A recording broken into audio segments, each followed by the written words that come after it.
David Mudge. David is our permaculture lead on this project. He is a professional farmer and landscaper, and he carries the permaculture design certificate. David is the creator and keeper of Martinez Permaculture Forest. So he is our go-to expert on all the questions related to permaculture. So we have a lot of new faces today.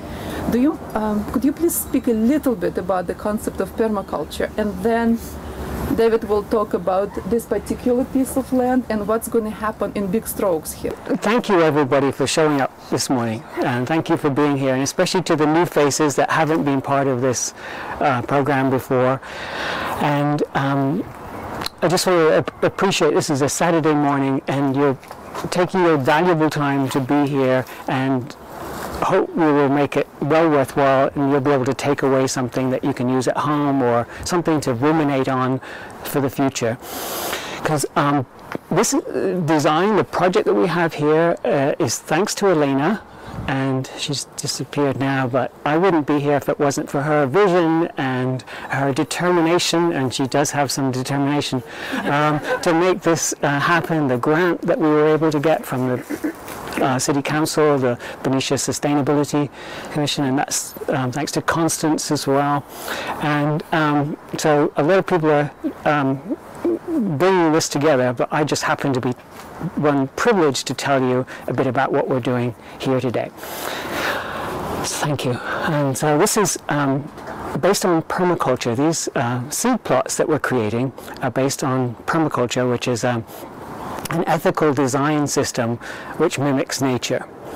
And so it's not straight ecology, it's not straight gardening, it's a place where people fit into the natural world, into a system that is designed for humans to enhance, but also get a yield from, and to be in harmony with the land and nature, to have resilience and sustainability as well.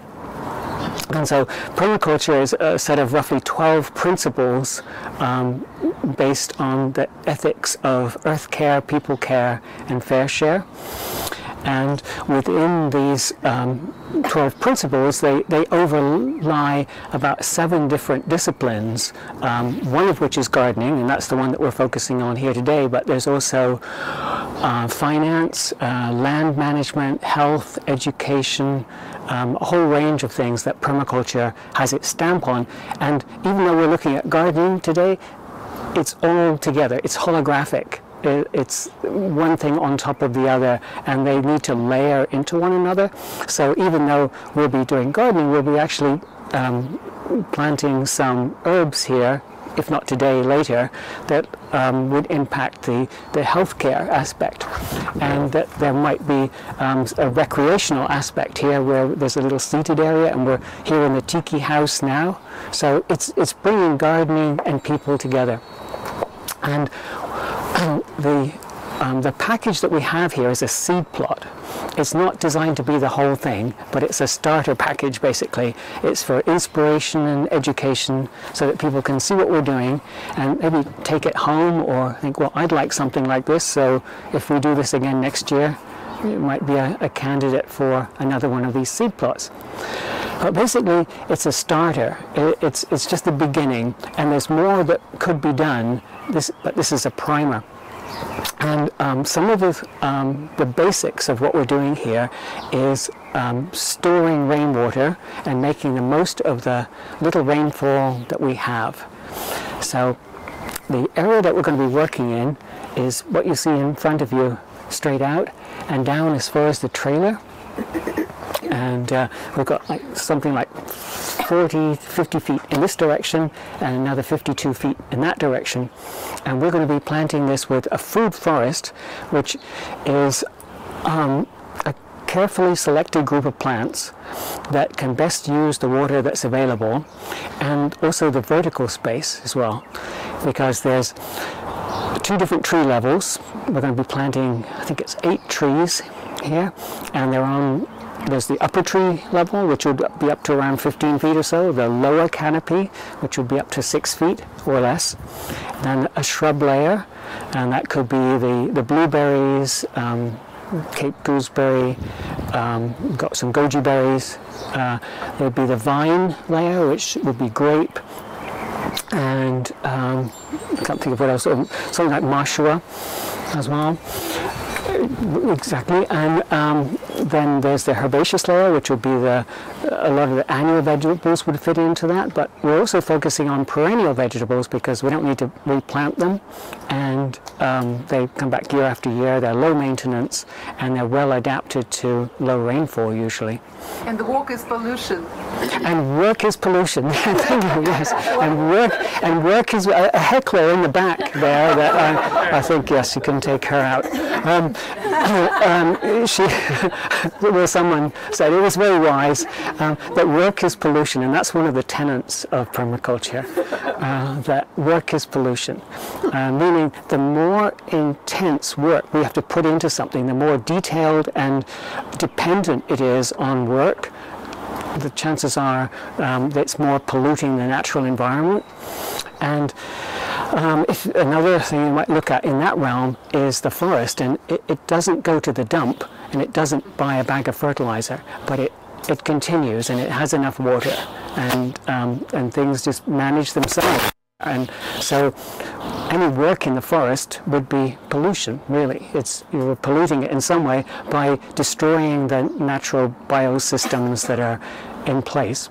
So just holding that loosely, we're not zealots here, and it's not a religion. It's a philosophy that changes and evolves dependent on the site and different circumstances.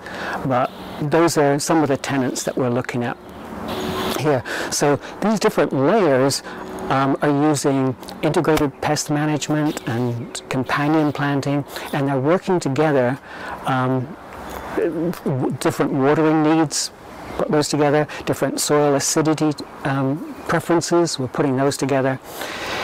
And I don't know how much longer, I've been talking for a while now. Just give us a little view of where swales will go and how the rainwater comes in and grey water on 25th. Great, all right, thank you. I needed reeling in a bit there because we're going to be using the roof water, and it's practically half the house roof comes down these 3 downspouts, and we're going to be putting those into swales. And a swale is a fancy name for a ditch, basically, and we're going to dig them down to be a maximum of 2 feet deep and probably 2 feet wide in the middle. I can tell you it's easy digging, so don't worry, this is very easy digging here. The idea is that we create a ditch, a collection area, but over most of these swales there'll be what we call on contour, which means that they're level from one end to the other. If water came in at this end, it would flow to find its level across the ditch to the other end. And so what we're trying to do is to slow, spread and sink the water. We're trying to pacify the water that would come onto this land and then leave again. And the idea would be to hold the maximum amount of water on the land without losing any to the bay. Hold it for as long as we want it, but also have safety devices so that if we had a major rain event, we had 5 inches in a weekend or something, we could still have that safely leave. So the rainwater is one component. That's free, that's a given, it's coming off the roof, we might as well sink it into the land. And when we sink it into this ditch that we're calling a swale, then we've filled that ditch with tree chips, and there's a trailer load of tree chips just waiting for us outside the fence. And we build it up to become a pathway. That's another tenet of permaculture, that every element serves more than one function. So the swale, our water infiltration device, becomes a pathway as well. And so we're going to run one swale to create a pathway. So I wish I'd drawn something. I'll draw it later when I decide what we're doing. It's going to come out of the tiki house here and run on contour towards that grey thing, which is a tulip magnolia, and that one stays. And then it also becomes a pathway to the door that's open under the house. That's an access to the underhouse, and then to the shed in the back. Then about 10 feet away is another swale that runs straight across here, and that connects up with a pathway that comes here and down to the pool, and another pathway that goes down to the chickens. And we have path to go to the chickens, that could be a swale, and then to go on to the back fence. And all of that is, the swale, the ditch, is going to be water, with chips holding water, and it's going to break down and it'll decompose and create soil. So it's a win-win all around, and we just top it up in a couple of years with some more chips. In addition to that, we're doing a laundry to landscape system, not today, but the two wonderful, knowledgeable people that I was speaking to earlier. They came to survey to see where we're going to plant the trees, where the washing machine is, etc. And so we're going to bring the water from the washing machine out to serve these trees in mulch basins. Again, it's like a pot that the water is delivered into, surrounded by tree chips, that infiltrates into the soil around the root ball of the tree. And we won't be doing that this time. The workshop's on the 25th, and I'm not sure if it's full yet. But I'm not sure if the workshop's full, the grey water workshop on the 25th. The workshop is full as of now. You have to register for the grey water on 25th. However, I strongly encourage you, if you are interested, to get on the waiting list. Because from our last time experience, few people drop off last minute. So you will be able to get, it's free, and you will get to actually practice how you do it. You will install the laundry to landscape kit conversion, the conversion kit, and you will work on the landscape as well. It's 9 to 2 o'clock, April 25th. April 25th, yes. And there is a third one right in May. There is a third one. Kirsten and Nick, they're homeowners for our last installation. This type of event happens on May 2nd in their house, and then their grey water comes on May 9th. So that's another option for you to see how the grey water is done on May 9th at their house.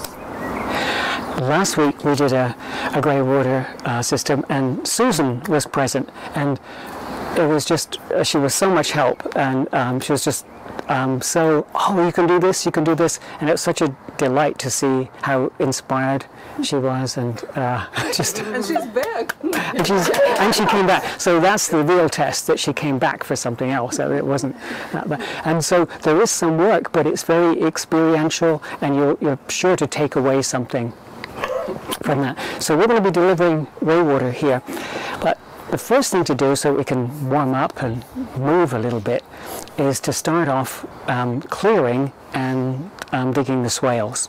And when I say clearing, we've kind of left it as it was when we first saw this back in December, in that there's a few things that need to come out, because this is like a typical landscape. This is where most people would start.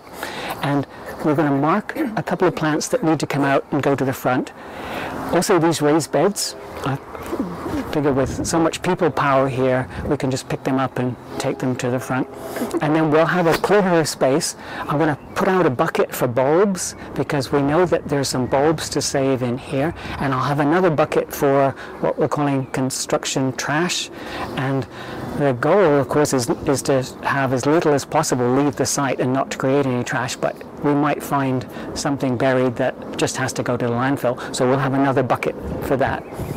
And then, with the help of Larry's magical A-frame, and here's Larry here, he's built this beautiful A-frame that we're going to measure the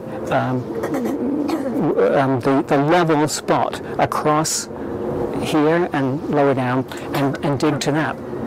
And I did bring the laser level as well, so if we get a chance we can play with that and we can just see how we would do this over a larger area. But for a small area, the A-frame is fast and very efficient. Let's take another deep breath and connect with each other. There are a lot of people here today. It's a great community, but it's also very tight space, so let's be mindful of people walking next to us with tools and equipment. And let's take one more breath together and connect with our hearts and with something that is bigger than us, moving through us today and always. Well, hello, I'm Lena Karolina. I'm the Executive Director of the Benicia Community Gardens. And we're here today at our number 3 demonstration permaculture food forest installation. It's one of the Benicia backyards. We are on a backyard. It's about 1,200 square feet existing landscape, which we're transforming today into a food forest. So there is a group of volunteers of 25 or 26 of them are here. What's done so far is you could see there are 2 swales been done, and they're filling it up with mulch, and the swales will retain the water, rainwater that will be harvested from the roof. This house is getting laundry to landscape system in 2 weeks, and we're putting the permaculture food forest. There will be about 8 trees and layer of bushes and other plants. And this was all made possible thanks to the grant from the Benicia Sustainability Commission that will allow us to create 10 demonstration permaculture food forests in Benicia for all of us to learn how to do it. We are blessed with the great community support. These events usually gather between 20 and 30 people, and we take all the necessary measures to make sure people are safe and well taken care of. We start the day with the little grounding meditation, where we ask people to get connected with earth themselves and the community members and their hearts. And we ask people to take breaks and drink a lot of water and be very mindful about other people around them and about their bags. We also, because we are a non-profit organization, we have to do a lot of paperwork. You know, all of it has been legally reviewed, and all volunteers sign in a liability release form. Hi, my name is Heather Perini. I am the homeowner here. Today we're installing a permaculture food forest through the Benicia Community Gardens Sustainability Program. You can see behind me a lot of work going on. There's some swales that have been dug, and there are a lot of volunteers that are here to help with the next step, which is to put in our trees and start forming the backbone of our garden. My name is Frank Borges. I'm the homeowner here, where we're having this amazing event where all these people have showed up to help us put together this wonderful permaculture seed forest.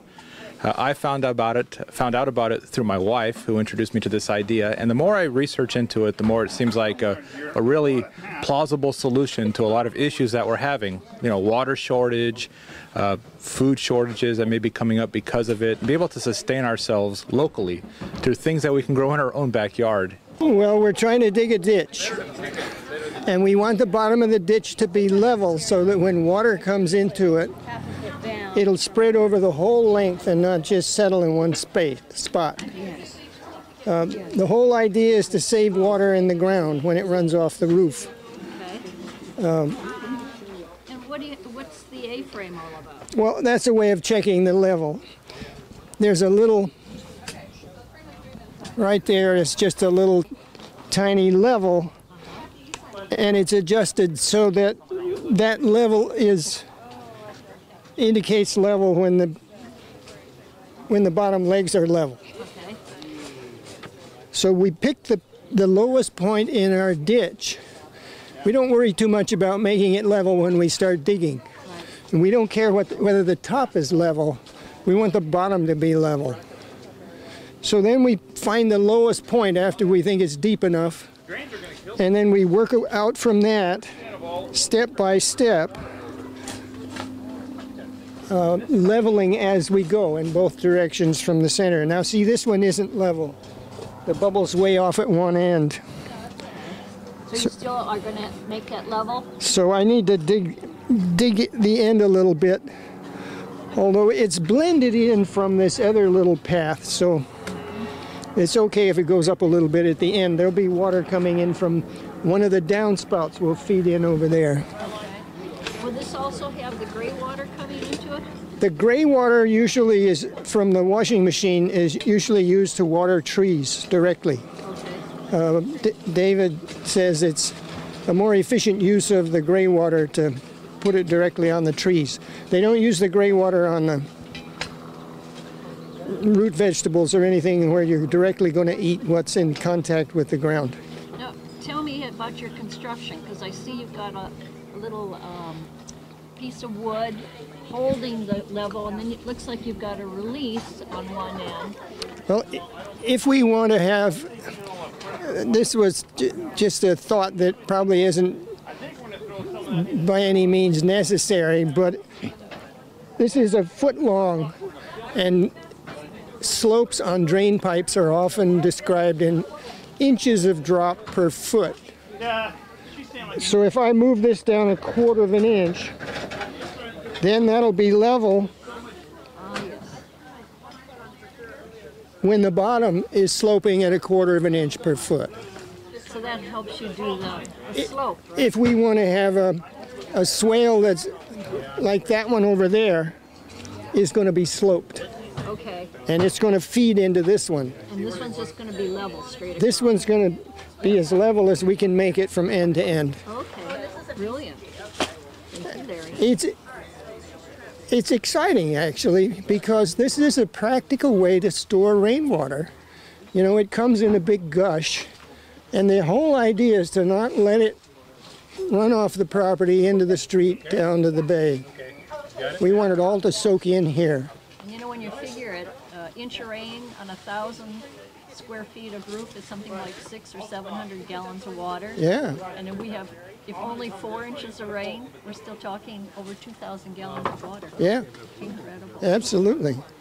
First of all, I was touched by the enthusiasm of the people that showed up here. It's just amazing to have 20-something people that were just so rich in spirit and giving in their energy, and we didn't have enough shovels. I think for the first half an hour or so we were clearing out, and if you remember, there were 2 raised beds along here, and there were various shrubs, there were bulbs to be harvested and put to the side. There were 1 or 2 plants that we wanted to salvage. There were some roses that were to be given away, and just opened up this space to create what is the backbone of this re-landscaping, the 3 swales.